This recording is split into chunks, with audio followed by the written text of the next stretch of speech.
na mo ase amamu ache yegi sokro ponti obia eho ye na nsem we ko twiko breman no ena sentrefo ye krukra aba beka yensa wo hasenu mu a yede eba beso musa no problem no si akase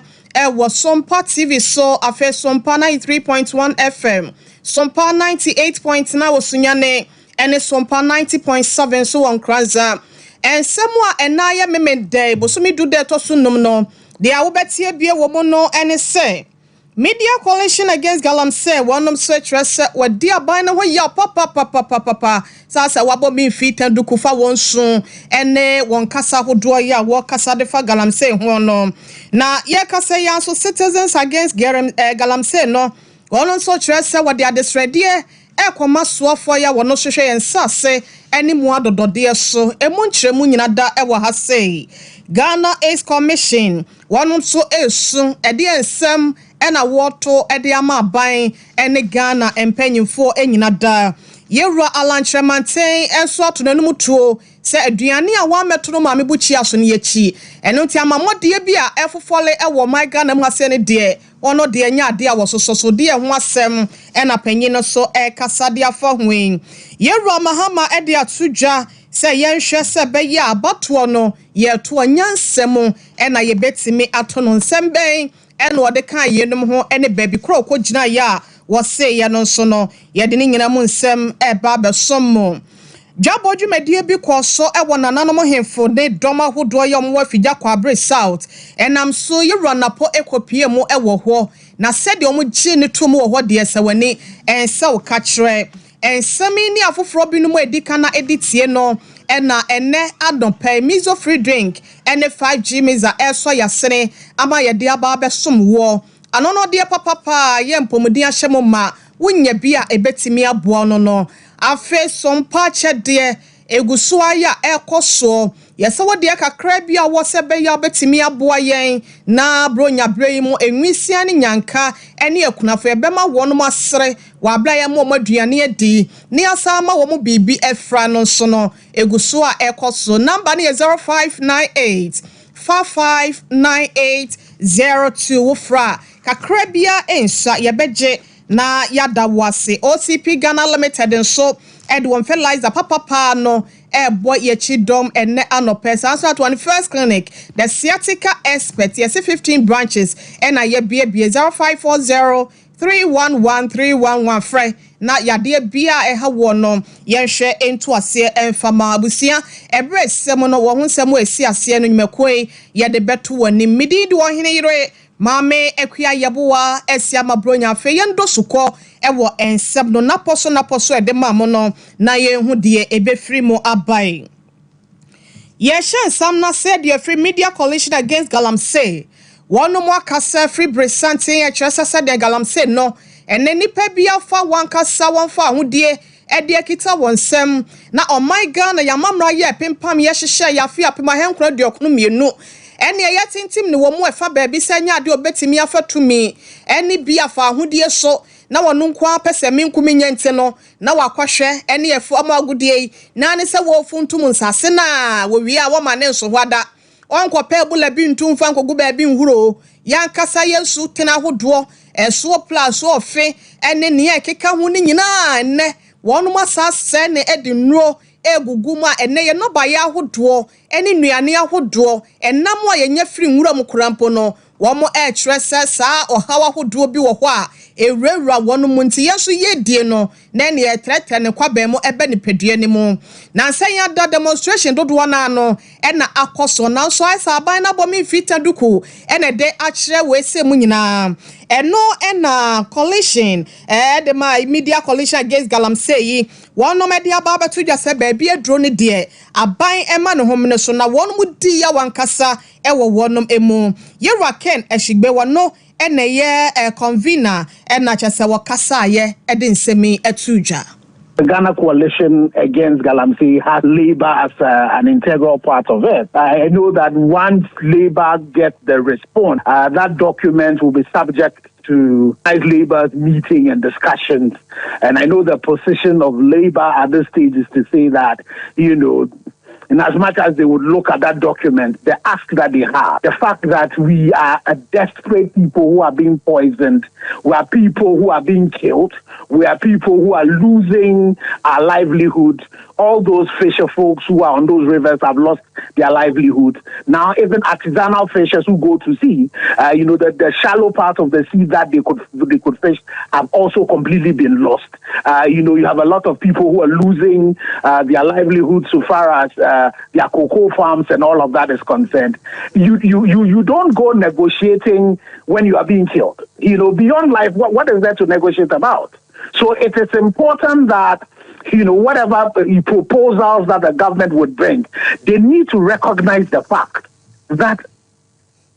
Ebusia Niayatine Kane Raken Eshigbe any convener at the Media Coalition Against Galamsey as an central for Kabum Kobia one Sompa one was said Obeka Sano de Tia Gada and say no Sabaya Nay and Coco ya defeated trene Chesa Yabaho de Ura Nasia Din Ewa Honsa or Minor a binomo sani a quiet brain tool. What you mu nuegu basa esen no saying so and so ano omo chese obonyo so ntene brena so se aban no ema ne homene so na wotime epe pebi ede eso ano na yada so wo Galamsey no ho ensensemo na coalition of concerned citizens against Galamsey wonom so ena ekasei wonom tro se nea nema ekono aban no sole o se won sole dia wose dia wo ba beyenie and yes, what for your share and saw cinema dear so was so watch record 10 months sending another any a dose upon now soon enough for Galamsey no dear qua command said beya were no so obe won see the jawa near their swell yanka said can sasha them fem netina wakachi anasa office and kwa now Solani and Potamon mentions Arsenal any will be asked that one somehow EPA for months and I'm also Debbie Galamsey no and when he has so share no what's me a son no young quo na protest said the sequels so they too or when they share so answer the anymore no young quote in some way PM by. Tomorrow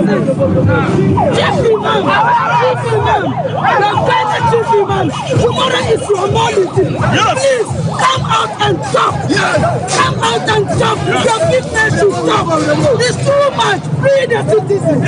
It's too much. And the Galamsey. You are going to do Galamsey. Take care of your family. We want to talk. You say we shouldn't talk. And you are arresting us. Why will you arrest our children and go and block them? It's criminal. It's criminal. Say no to Galamsey. Say no to Galamsey. Now listen. We are all going to keep quiet now. We are sitting put up our angry face, close our lips, raise our placards for 2 minutes. No way. We are all going to keep quiet. And you know what? Just brace like this. That's it. We are sitting down. We are not sitting. We are standing. We are keeping quiet. We are in front of one of the mine.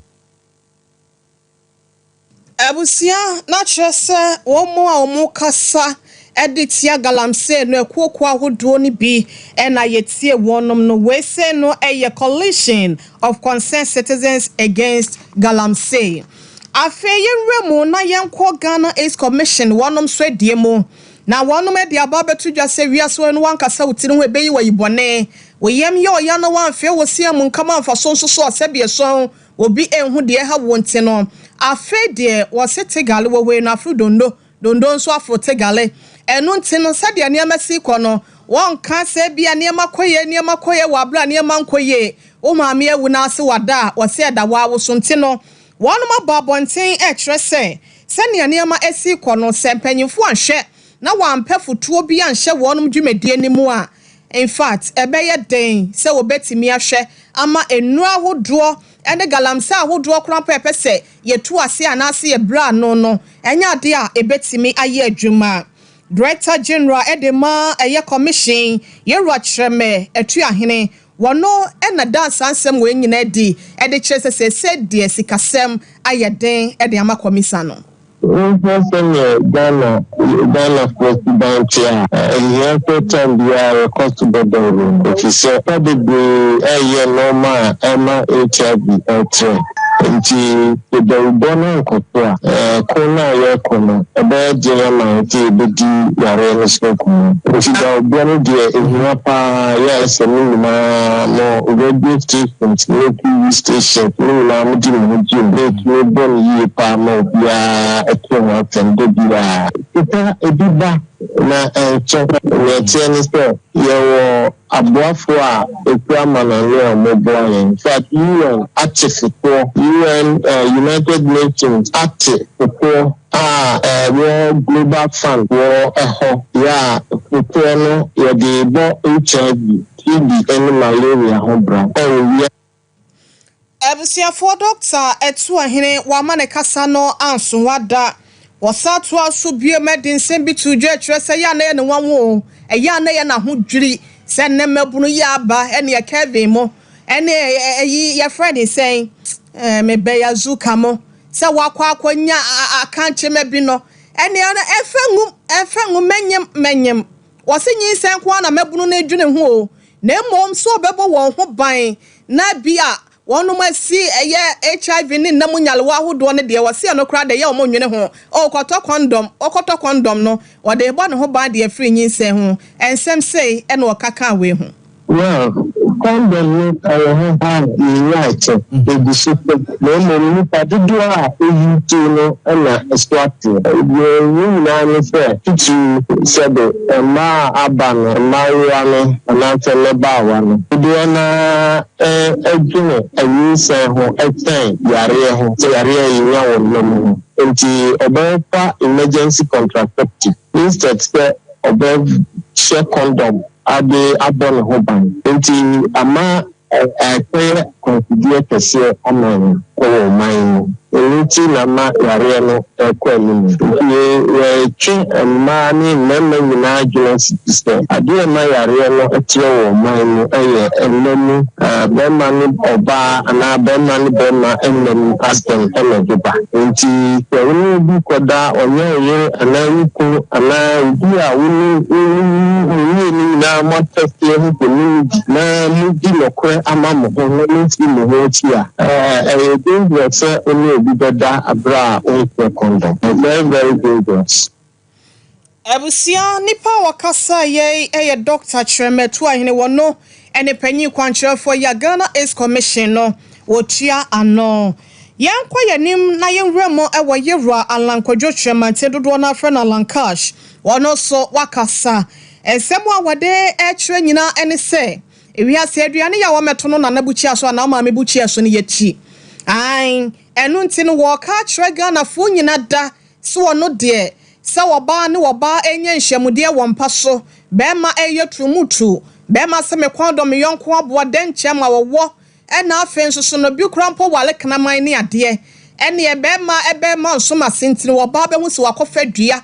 cucumber na se bia wose wedie owo ne beta freta fe me ho ama me ho asane me no LGBTQI+ eno ho asem na wokan wose won so so fi se enframa we no woso so a na eyi enka won tena fofo ho ma ne na ne kwaye nte no so ono de se Ghana fo ye na dom na sa wanfo nkokromoti anka me no na sa afi wasi abato no onya betena mmempanye adwane so se wo hwe ebo mamo na obeyesa sa sabie sama bofunu sem wese ene amamode ensem wese no wobehwe etu ase kra ewo my Ghana mu hase nom yewra alankash ne nsem sei ene wosefai Tigo papa I am opposed to the extent possible to LGBTQ+ or whatever. And again, you see, I'm worried because it looks like when I speak, people are not hearing. That's my worry. I've made this pronouncement right from when the debate started. And obviously, for a number of reasons. It's against my faith. I'm a thoroughly-bred Anglican. In fact, I was named after an Archbishop of England, Alan John Knight. My name, Alan John, I was named after an Anglican Archbishop. So Christian faith as Christians do not support this kind of position. Secondly, anybody who knows the name Chematin, you know that my late father, Dr. Alexander Ataya Chematin, was one of the preeminent Ghanaians who actually have supported in those years the development. Ebusia ye run Alan Kwadwo Chremanten ya movement for change ene alliance no na etua anono na enu ada enkrapompuni mantemu wa bra Institute of Economic Affairs aye dwumadie no ekoso no na watena dwakese mu a wose ne bota ye ne de so ade hu ye o magana no wo kosum ni nyina de agu wiase anem na nsem we sei epiemu eba ye kwa nim na ye rebo ye John Dramani Mahama wono ene kane mampanyi wo mema sen wo Secretary Frank emu edema NDC chiri ye batan amanyuko no ye rayi enso ene mpanyimfo ahodo ne nananom ya wonom ewo na ligu gambaga abato mpesua so akwakodi enhyiemu ensab dodo nano ena wo hwede gu wanim ne nyina da eye ne timupo ena ne so ade hunu pa ya wo edema Ghana de hye ne titru ene empotem wofo sa wonya kwanya biem na wobetena o my Ghana adwa kese no se mampanyi a na asemba akoya wokan ye ne se wonom hwe na abato no wo mkoto no nyansam ose enesi kasem ho ayeden o my Ghana ye pa ye ho aye hu yasenem no no onim se epim sikasem no ho ananso ne ne akwakopie mu akwakoye abusuabo ena mabusua ne we se ntemo nto abamame mabusua ne mu odro we mfiri hasenum we mfiri hasenum wose kokoba ene dedeba wonum nyina omu yakrobofo ma enti seba se bia abato ho ntina fe na obeyi mu ena we mfiri hasenum a wose eba ne sa emwo enti omu koto aba no ewo nyansem na se ye se we abusuabo we na mefrim enti monto ma me ne ade no wose omu nyina kwanfiri omu adwemu no mu fa adwemu fan koto aba ne basa eno ena pepepe ye beba wa blo no wo betena adwa so echinchim ne ma de amayen. And I came and took over from him, and I continued and did a good job. It's just that our brothers came with sweet promises: one district, one factory, one village, one dam, $1 million per constituency per year. And so Ghanaians naturally decided that they will give them an opportunity, which they did. Unfortunately, that opportunity, I think, has been squandered, because today Ghanaians are suffering. And the suffering does not know any ethnic groups. Mamprusis are suffering as much as Ashantis. Ashantis are suffering as much as Ewes. Ewes are suffering as much as Fantis. Fantis are suffering as much as Dagaris. It doesn't know any ethnic group. It wouldn't say because you are Akufo-Addo's brother or Baumia's brother or you are MPP, you will buy cement at a different price. If cement has gone from 24 cedis when it was in NDC and today is 110 cedis, you're also going to buy that cement at 110 cedis.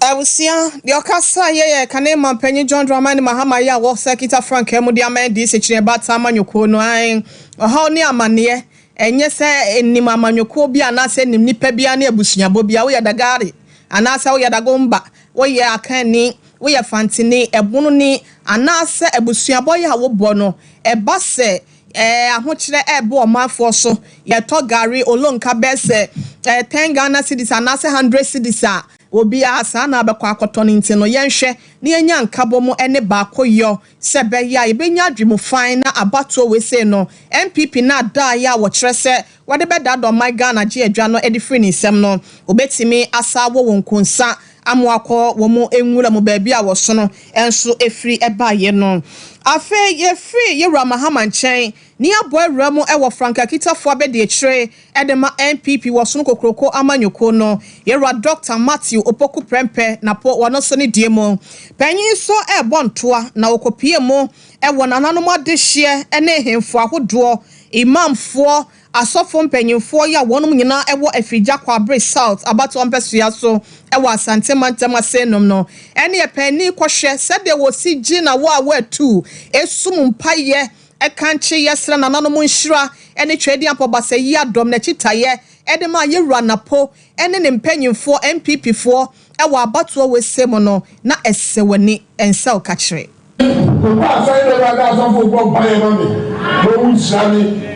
When I don't know who sharing. It is like a fact of anything now. Something here.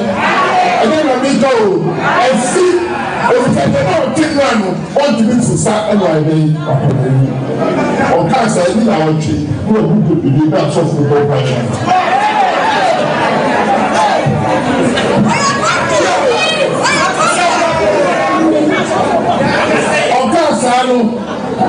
Ọ̀kànsánú mẹ́lú lọ́dọ̀ nítorí ìfìyè gbogbo òbí àtẹ̀ní ìfàmì òbí àkóńbù òbí ọ̀nbí ní sẹ́ ọ̀bẹ yóò ní pápá nù àyẹ̀fọ́ òbí àtẹ̀dẹ́gbà ní ebi dùn nù kó o bọ́ àwọn ẹ̀dẹ́ yìí ọ̀sẹ̀ tẹ̀yìn wò fi à ayé olùkọ́ sẹ́yìn pàìpà àwọn ní bẹ́ẹ̀ ní ìgbòho na ẹ̀yẹ kọ́ wọn. Ètùtù ẹ̀ka lè ká kókó firi wọn ẹ̀kyerẹ́ sẹ́ sáà mú wọn náà yẹ ní ọmú bá yẹ kó àkẹ́nsì lò ní ìdí ẹ̀yẹ lè kéko pẹ́. Sẹ́yìn ní àmì sẹ́ ìpàgọ́ ní ibi ọ̀nà ọ̀ṣọ́ à. Nàbí náà lè sí ọ̀nà náà wọ́n lè sí nínú òtún yìí o. Ẹ̀sọ́ mọ́ sí àyẹ̀kúrú ní bàbá mi ò ń yẹ ní ẹ̀mí pàpà. Ètùtù ọ̀wọ̀ ha náà kọ̀. Ebusia yerura napo ena yekọ ekotie no no na yenko yerura sami jenfi wono eni kitahudie bofotene edema NDC chinebata manyuko no yerura yakasa de nsama tudwa kire se wo hwe na nsenya da eni ekandifo ne koforbai edema Glorious Word Power Ministry wa bra wo mokodi nhyiamudie bi asofopofo ewo nkrapomponi mantemu ema yerura John Dramani Mahama ekowura mu ewo ho no ya de ampa ya hodo ya wosuma no achie no yerura Reverend Owusu Bempa enso ji akasemu eka se onyankopon ensurenti yerura Mahama nyame abonkunim abotire ewa afia batuo mu kọ na kofa nkonimdie koye campaign kakra bi to aso na kofa nkonimdie wa 7 December abatuo ni mu eni a prophecy anase di nsemu eba ye no amafo bebre na se na Owusu Bempa ye na nanu ada no obompa ye ma na adanko akufu adui nyo no na kasa Mahama nya de oba be fa adwana tena so bien fe de eye de na se wo tintaso agufo ma sa de tachire ma fe ebisi enkomtro na wo hihye ni nua no madifo bi mpo aba be kasa kire se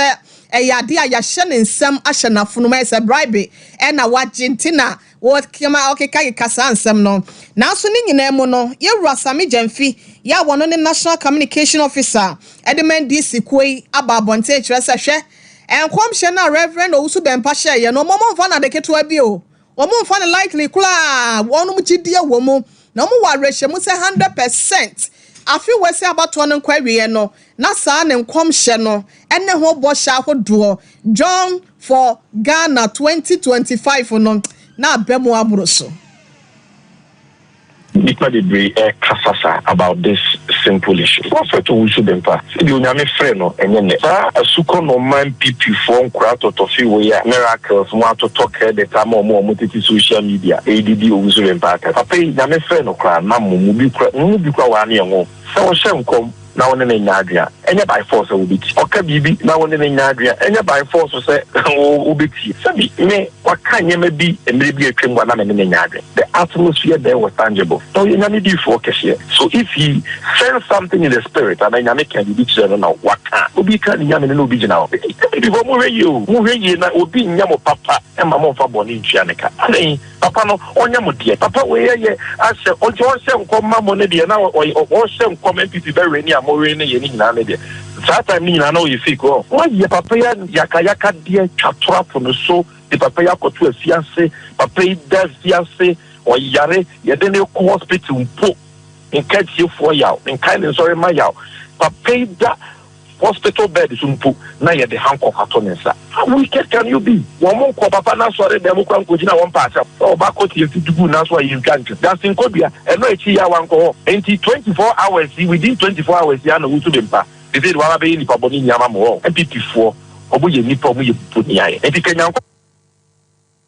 Boni aye eya kai da bi engita hudie bofotene edema NDC amanyoko ne yewura lawyer Sami Jamfi na yetie nui na empower bi ni namo ewie mu ne ententen fidie so minim se wanya bi ahwa abrantie bi ene yedina to wona ye hwe no ma ye twa ne bire no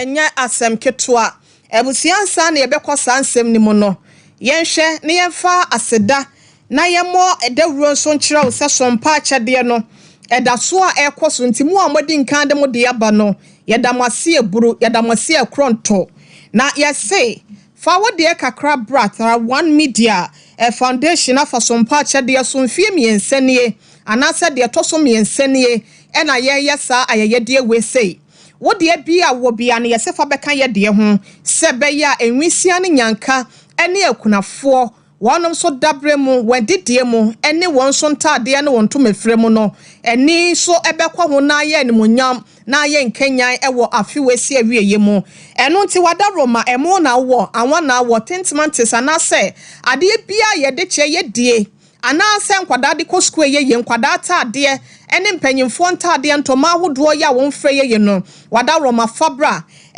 kumasi ase no ye kira kwan no ewo so am ye benrom hotel no Sheffield station abrosan a ebe ho pa no eho ene ye wo sunyane night market ena nkranza yanso yesese no sompa ewo GCB abrosan ni mu wodie no eye sika afemu a wadaro maketo abi ensa de ode bebe bia ye besomo 440598 459802 0598 459802 0598 559802 edi ebeba ayetara one media anase blessed foster onyankopon shraw se wonso wate ase na udi bi eba na 21st clinic ya sciatica expert usisi ya chintini yef esa ho efa otu ase na atiesi usire mu wanentu etwetwon eyewo ya wodi edi tutu wo nantini wo nyina da ya na afa ho wo hyempaboa na awro wonhu meso eye sciatica yade no adaro mabomodin a ne kotu ase e wo 15 branches massage course laboratory test ahodo ne nyina bi nso ye no wo 0540311311 na wonom eko Europe na umatiesi mo South Africa ntino mo Johannesburg Swaziland na Zimbabwe no monyi abey na monfre 0244915116 0244915116 ne book appointment doctors no ene nurse for the MShow OCP Ghana Limited fertilizer papa ebe German so enunti onno baye bia wo do no wadaro maseye patra na sedien furniture mu agrochemical shop bia mu ko chirechire mu chire wonom de safata no obeyi ma na de akopetepete so no wate onno baye na bribre mu one man 0555 909437 ofra obeje wo so ebusia afa yenwie nsem no ewa abrantie ameka ne ho asemi ene abrantie bi ene yehu sempa waso anasa video bi ekọ viral eya ade achese ye hwene ye twa ne mpre ne boni a yese wa ye nyina ne se wode wani chem ho ya bato mpasua so a NPP amanyoko no din mu no de wogire mu ewo mrahye bedwam ede ama one as parliamentary candidate yewura ya friend John Peter Mewu yesi ni poster wakwa wa ne bonne ya wo ye nyina ni ena wo kire se enyanya de ya wo mode aye no enya sem ketoa eno enam so ama Amnesty International we eyekuo ye nipa efa ahode ho nsamso eba se yen kasa fa ho mudi mu atintin mai pa bocha mai edema wonoma wo mo Ghana ha se no yewura Francis Nantachi wakasa ese hwehwemu mapa enkoso ewo sanyam bransam a wono de ohuni se emfa kwam na amanfo de won pe eye de ensese woye fata efefe obidi ni poster beteta ho na akwakọ wawan enya de papa wose so democracy your wadwene so beto oba ma na wose wotoma no se wonto ma no na wo na ade afo ni hwe na onye de oba na embom ti ensan so se oman ba bia de mra ebe hye ne nsem efe obi ye bone enti ono so de mra hye ne nsem aye bone mesusu se ade a esie no se eye no krese de newspapers no a report a yes entwe ade a menka wo se omo mo ko chase abranti kwa ya o yes ade no ni say omo de ne be ma police na ye de na fa ma kwan so then amra HSS obi de ne poster ne ne ma bobo ho say oyo amanyosem na akotete na court no betima final anaso to odo betum anaso betima final no asan de watum enti me hope enti wo say oman ma emra kama say da ho na ye de mra ne be say ensem say obi di boniti ya che no na ye ne da ne ho judge ya da ne ho lawyers ada ne ho police for ISAD and tell you cry I say you condemn me yamanyosem na ye no we de ahobrase ne wodo na ye yemfa enieden ne basabasa ye na ye enti wo say nyina ye ka bom ne condemn me sade na esi ye no say me masa na ma we ko so a say de china political party baako ekwa kotete baako de no maka bom na abada ne ntokwa na abada ne mujasem enye sade na so oman no we so enti wo say nyina ye condemn me na call on the Ghana Police Service say ade we esi wo say omuhwehwem na Ebusia nipa wakasa ye board chairman edema Amnesty International Ghana Yero Francis Nantechi ese abranti enema emple makoma edu ene ya china to ho a yede mano yede ni nyina esi ase Facebook fo nyina yeda mo ase yede asede ma Yero Asante Ebo Benedict wono ene semo for per news square was Sompa 98.9 so nyane akwanya akwa abro no mane ne dom yeda mo ase Sompa 90.7 so ewo nkranza yebeda mo nyina mo ase Kumase Sompa 93.1 yeda mo nyina mo ase Azuka Mampike enafe Kelvin medamo ase TVMC a Sompa TVMC a so no ekoba jase sempremo ene Mr Dave mame na mo ase midi do ohene ire mame ekua yeboa esia mabronya ye sori nkonwa so amadwumedie nkaye no ato aso amamo ne kaye sciatica expert sciatica no o nerves na wo to ase na